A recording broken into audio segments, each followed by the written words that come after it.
जब आपको पता चला कि आपका बच्चा स्पेशल डिप्रेशन में चला गया हो कोई या मेंटल इलनेस का शिकार हो गया हो, तो किस एज में आइडेंटिफाई हुआ कि मेरा बच्चा स्पेशल है? केयर करने में प्रॉब्लम्स तो आई होंगी। ये ओजस पैदा हुआ तो फैमिली मेंबर ने इसको एक्सेप्ट किया।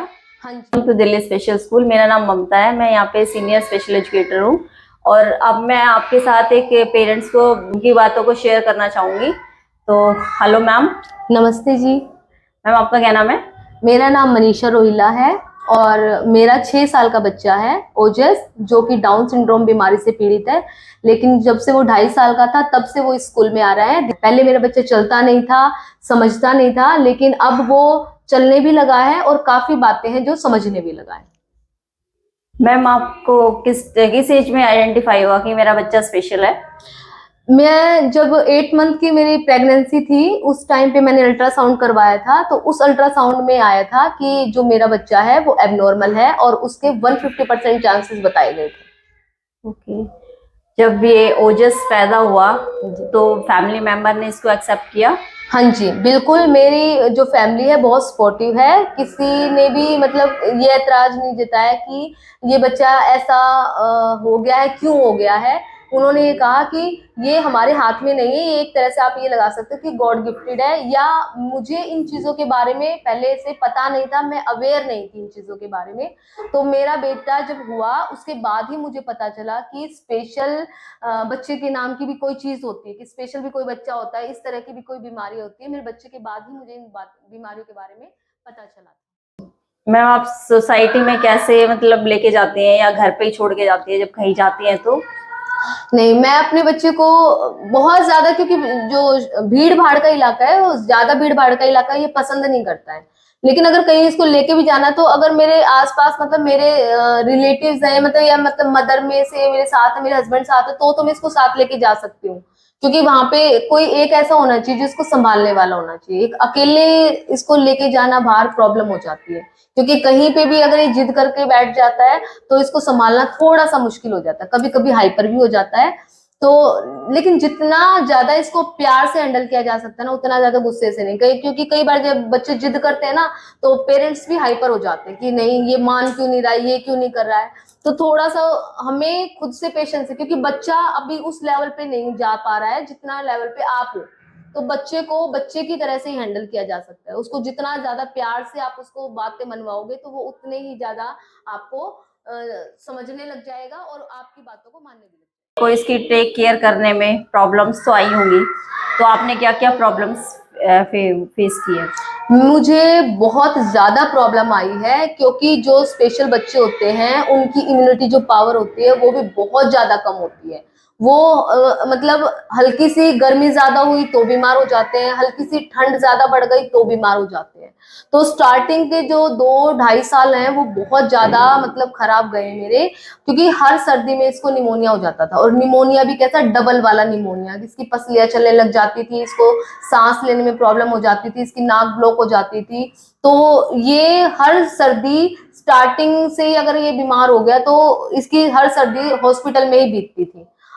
कम से कम 10 दिन 12 दिन ऐसे इसको एडमिट करना पड़ता था, तब जाके कहीं पे ठीक होता था। तो जब ये स्टार्टिंग में था तो मतलब ये कि जो इन बच्चों का क्या है, थोड़ा दिमाग से थोड़ा सा ये डिले चलते हैं। जितना मतलब नॉर्मल बच्चा सोचता है उतना ये नहीं कर पाते हैं। तो इनका क्या है, चलना फिरना वो स्टार्टिंग में नहीं हो पाया था। तो जब ये मेरा बेटा 2.5 साल का था तब भी ये ढंग से चलता नहीं था। ये सिर्फ एक बार खड़ा तो जरूर हो जाता था, लेकिन चलता नहीं था। तो इसलिए मैं, पहले किसी ने बताया कि आयुर्वेदिक हॉस्पिटल में मालिश वगैरह होती है, तो मैं अपने बच्चे को लेके गई। क्योंकि जो एलोपैथी दवाइयां होती है वो बच्चे के क्या बड़ों के सबके मतलब बॉडी में नुकसान देती है। तो मैं थोड़ा सा आयुर्वेदिक चीजों पे ज्यादा विश्वास करती हूँ। तो अपने बच्चे को आयुर्वेदिक हॉस्पिटल में लेके गई। वहां पे चावल से और भी कई तरह की जड़ी बूटियां थी, उनसे मिला के इसकी पैरों की, पूरी बॉडी की बल्कि मसाज होती थी। मसाज करने के बाद वो कहते थे, एक तेल भी देते थे, वो भी आयुर्वेदिक तेल होता था, कि खुद से भी आपको उसकी मसाज करनी। एक टाइम वो मसाज करते थे, एक टाइम मैं मसाज करती थी। तो 15 दिन की थेरेपी के बाद इसने धीरे धीरे अपने कदम बढ़ाना स्टार्ट किया।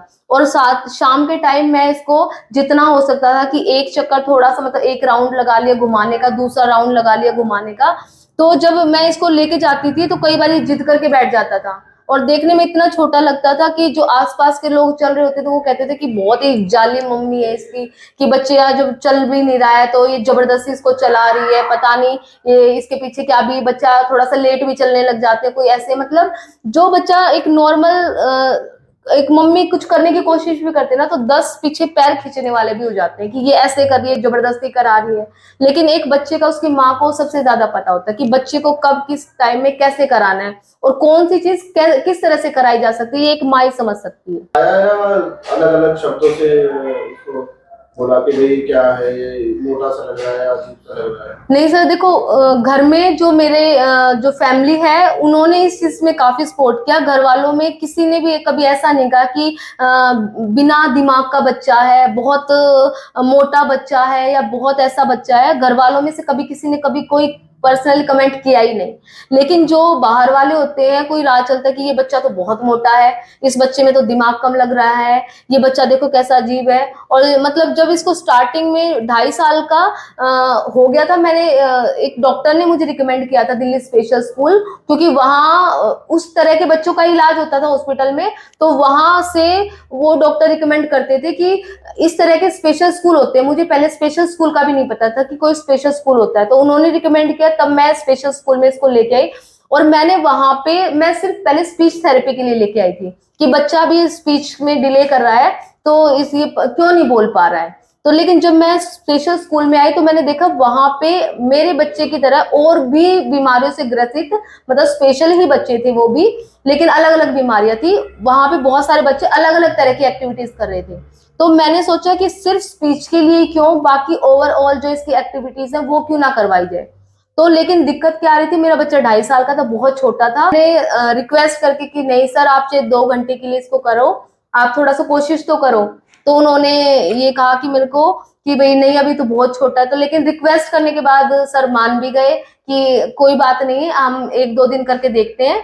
तो ऐसा करके उन्होंने मुझे 1 महीने तक अलाउ भी किया अपने स्कूल में। हालांकि कोई भी स्कूल अलाउ नहीं करता पेरेंट्स को कि आप उनके साथ स्कूल में रहे, क्योंकि कोई चाहता नहीं, क्योंकि सबका अपना करवाने का, बच्चों को सिखाने का तरीका अलग अलग होता है। लेकिन ये स्कूल बहुत ट्रांसपेरेंट है कि मतलब हर चीज, हर एक्टिविटीज मैंने देखी है। लेकिन जब आप स्टार्टिंग में बच्चे को कोई भी एक्टिविटीज कराता हो, एक नॉर्मल बच्चा भी उस एक्टिविटी को करते हुए रोता है, क्योंकि स्टार्टिंग में सब बच्चे अपने घर में पैम्पर होके रहते हैं और स्कूल में जाके जब उनसे काम करवाया जाता है तो वो काम करने में वो करते हैं। तो ये बच्चा तो फिर और मतलब गॉड गिफ्टेड स्पेशल, इन बच्चों से काम कराना भी बहुत ही मैं यहाँ पे आना स्टार्ट किया तो मेरा बच्चा भी स्टार्टिंग के 1 वीक तो रोता था, कोई भी एक्टिविटीज कराओ तो रोना स्टार्ट कर देता था। तो एक पेरेंट्स के नाते, एक मतलब एक मदर होने के नाते, कोई भी मम्मी मतलब अपने बच्चे को रोता हुआ नहीं देख सकती थी। लेकिन अगर कोई चीज आपको सिखानी है बच्चे को, तो बच्चा जब ये पता है कि उसके भले के लिए, तो आप वो रोना भी शायद एक्सेप्ट करेंगे। तो मैं कान में अपना रुई डाल के, कॉटन डाल के बैठ जाती थी ताकि मेरे को मेरे बच्चे का रोना ना सुनाई दे, क्योंकि एक मदर का जो दिल है वो भी आप समझ सकते हैं। तो लेकिन 1 हफ्ते के बाद मुझे उसमें धीरे धीरे सुधार होने लग गया, कि मतलब उसने क्या है, रोना पहले से कम कर दिया। और मैंने कभी भी स्कूल के काम में इंटरफेयर नहीं किया, तो सर ने भी मुझे कभी भी मना नहीं किया कि आप यहाँ पे स्कूल में मत आइए। तो मैं सिर्फ 1 महीने तक, क्योंकि मुझे ये नहीं पता था कि मैं अपने बच्चे को स्कूल में कैसे पहुंचाऊं, क्योंकि इतना छोटा बच्चा था, बैठना उठना अच्छी तरह से, मतलब डर लगता था कि कैसे उसको भेजूंगी, क्योंकि जो स्कूल है हमारे घर से थोड़ा सा दूर पड़ता था। लेकिन 1 महीने में वो इतना एक्सपर्ट हो गया स्कूल में कि उसको ना बैठना उठना सब सारी चीजें उसको आ गई। फिर उसका मैंने कैब का अरेंजमेंट कर दिया, स्कूल वालों की ही कैब होती है, वो प्रॉपर आपके घर के बाहर से ही बच्चों को लेके जाते हैं और बिल्कुल सुरक्षित वे में स्कूल में पहुंचाते हैं, और स्कूल से सीधा बच्चा घर में पहुंचता है। मैम, आपने कभी इस टाइप से जो सोसाइटी में है, मार्केट में है, कभी ऐसे बच्चों को देखा है तो आपने उनको गाइड किया है कि किस टाइप से इनके स्कूल होते हैं या इनकी थेरेपीज भी होती हैं, किसी की हेल्प की है आपने? हाँ जी, मैंने एक्चुअली मैं अपने मेरे बेटे को जो डाउन सिंड्रोम है उसको थायराइड की प्रॉब्लम है, तो मैं उसको लेके हॉस्पिटल कंटिन्यूटी वे में जाती रहती हूँ। तो वहां पे जाती हूँ तो वहां पे इसके जैसे बहुत सारे बच्चे हैं, तो छोटे भी हैं बड़े भी हैं। तो जैसे वहां पे बात होती है तो मैंने कई जगह बताया हुआ है, क्योंकि कई पेरेंट्स को पता ही नहीं होता है कि कोई स्पेशल स्कूल भी है, क्योंकि उनको ये होता है कि उन्होंने ये मान लिया कि बच्चा ऐसा भगवान ने दे दिया है तो वो अपने आप ही मतलब ठीक होगा। तो ऐसा कुछ भी नहीं है। तो जितनों को मैं बता सकती थी मैंने बताया भी है। और कई बार ऐसा भी हुआ है कि बल्कि एक बार मेरे साथ एक मार्केट में हुआ है कि एक बच्चा था डाउन सिंड्रोम का ही। उसके फादर और उसकी सिस्टर मेरे को मार्केट में मिले और मैं अपने बेटे को लेके जा रही थी थायराइड के टेस्ट के लिए। तो उन्होंने मेरे बेटे को देखा तो वो सीधा मेरे पास आए। उन्होंने पूछा मुझसे कि आपका बेटा डाउन सिंड्रोम है? तो मैंने उनको बताया कि हाँ। तो उन्होंने कहा कि हमारा बच्चा भी एक डाउन सिंड्रोम है, लेकिन उनका जो बच्चा था वो अभी 22 ईयर्स का है। तो जो उनकी सिस्टर है वो 26 ईयर्स की है। तो मैंने बल्कि उनसे ही पूछा कि आपका बच्चा 22 साल का है तो अभी वो क्या करता है? तो उन्होंने ये कहा कि हमारा बच्चा सारी एक्टिविटीज कर लेता है। और मैंने जब पूछा कि वो कैसे कर लेता है तो उन्होंने भी सेम यही मुझे बताया कि जब हमारा बच्चा हुआ था तो हमें पता नहीं था क्या स्पेशल बच्चा होता है। तो उनको भी किसी दूसरे के थ्रू पता चला था कि इस तरह के बच्चे होते हैं और इनका स्पेशल स्कूल होता है। तो उनका जो बच्चा था वो 7 साल में चलना सीखा था। तो जब 7 साल में चलना सीखा तो उन्होंने क्या किया, उन्होंने भी अपने बच्चे को किसी दूसरे स्पेशल स्कूल में डाला। वो पता नहीं कहाँ है मुझे, लेकिन उन्होंने ये कहा कि उनका जो बच्चा है अभी जो कोरोना टाइम आया तब तक वो बच्चा स्कूल गया है कंटिन्यूटी में। तो स्कूल गया है तो उस स्कूल के जरिए उसने बोलना सीखा है, उसने चलना सीखा है। और वो अभी भी मतलब बहुत अच्छे से बात कर लेता है, अपनी चीजें समझा भी लेता है। और आज वो बच्चा मैंने उनकी मदर से भी बात की थी तो उन्होंने ये कहा कि हमारा जो बच्चा है अगर हम घर में नहीं है तो पीछे से अगर कोई पार्सल आता है तो पार्सल को रिसीव कर लेता है। जब आपको पता चला कि आपका बच्चा स्पेशल है तो आपने जैसे नेट वेट से कुछ सर्च करके बच्चे के बारे में जाना, तो आपकी फैमिली में या आप में कोई मतलब इस टाइप से तो नहीं हुआ कि डिप्रेशन में चला गया हो कोई या मेंटल इलनेस का शिकार हो गया होगा, इस टाइप से था कुछ? हाँ जी मैम, एक्चुअली जब मुझे पता चला था कि बच्चा डाउन सिंड्रोम है तो सबसे पहले वही चीज है दिमाग में, क्वेश्चन यही घूमता है कि डाउन सिंड्रोम क्या है। मुझे सच्ची में बिल्कुल नहीं पता था। और मैं एक टीचर हूँ तो ऑब्वियसली बात है जिस चीज का नहीं पता है और जो चीज मेरे साथ हो रही है तो उसको मैं कहीं ना कहीं से तो सर्च करूंगी। तो जब आसपास के लोग भी ऐसे थे जिनको खुद को ही नहीं पता था तो सारा जो सॉल्यूशन निकलता है वो गूगल पे ही हम ढूंढते हैं कि उसके बारे में पता करते हैं क्या वो चीज है। तो मैंने बहुत सर्च किया था कि क्या चीज है, ये डाउन सिंड्रोम क्या होता है, उसमें क्या क्या प्रॉब्लम बच्चे में आती है, क्या चीज हो सकती है।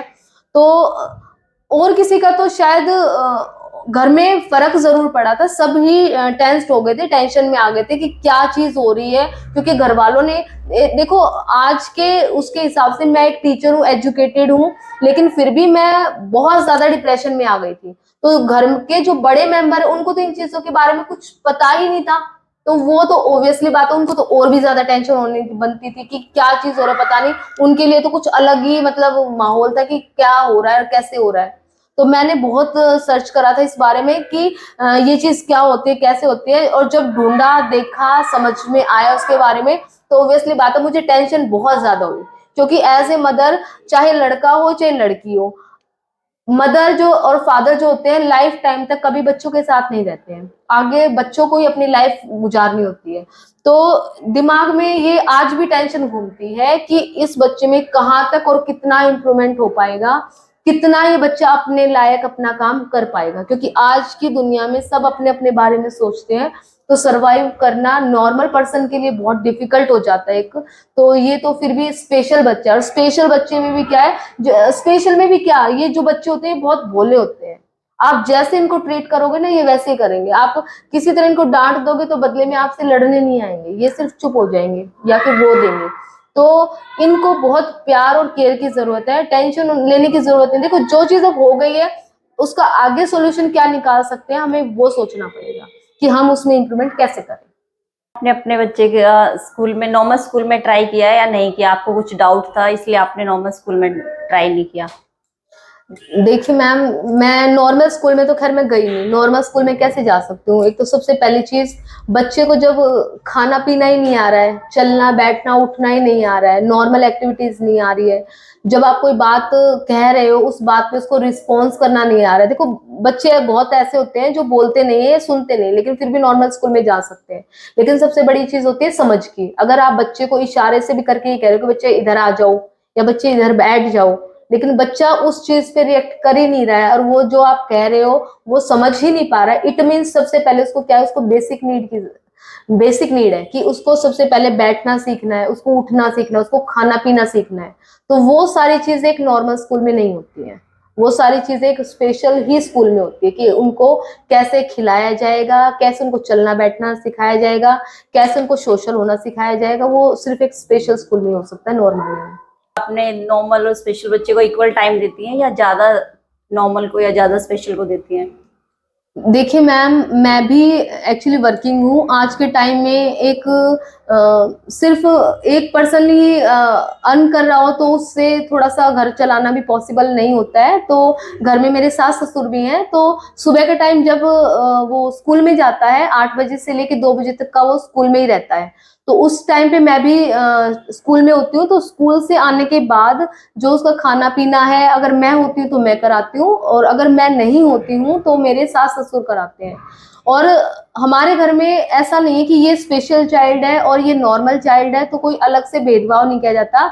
जिस बच्चे को जिस टाइम पे जरूरत है उस टाइम पे उस बच्चे के पास कोई ना कोई अवेलेबल रहता है, चाहे वो स्पेशल बच्चा हो चाहे वो नॉर्मल बच्चा हो। और लेकिन क्या है, बस थोड़ा सा स्पेशल बच्चों को ज्यादा टेंशन की जरूरत होती है, तो हर टाइम कोई ना कोई घर का एक मेंबर स्पेशल बच्चे के पास होता ही होता है, चाहे वो मैं रहूं, मेरे हस्बैंड हो या मेरे इन लॉज हो या उनकी बहन भाई कोई भी हो।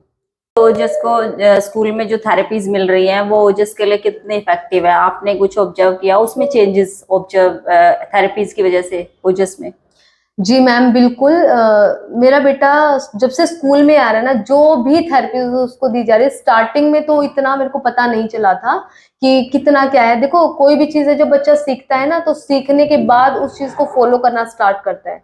तो जैसे उसको बहुत टाइम हो गया है, अभी कोरोना के बाद से 5-6 महीने से अब वो लगातार स्कूल में आ रहा है, तो उसके हर चीज में इम्प्रूवमेंट देखने को मिल रहा है। जैसे पहले खाता नहीं था, तो वो अब उसने अपने आप से खाना स्टार्ट कर दिया, फ्रूट वगैरह अपने आप खा लेता है। पहले वो आई कांटेक्ट नहीं कर पाता था, सबसे बड़ी बात है कि जब वो उससे बोल रहे होते थे तो वो इधर उधर देखता था, लेकिन घर के मेंबर से अब वो आई कांटेक्ट भी करता है। जो भी चीज उसको मतलब बोली जाती है और अटेंटिव तुरंत हो जाता है। जैसे उसको पीछे से आवाज देते हैं तो तुरंत कि हाँ मेरे को बुलाया जा रहा है।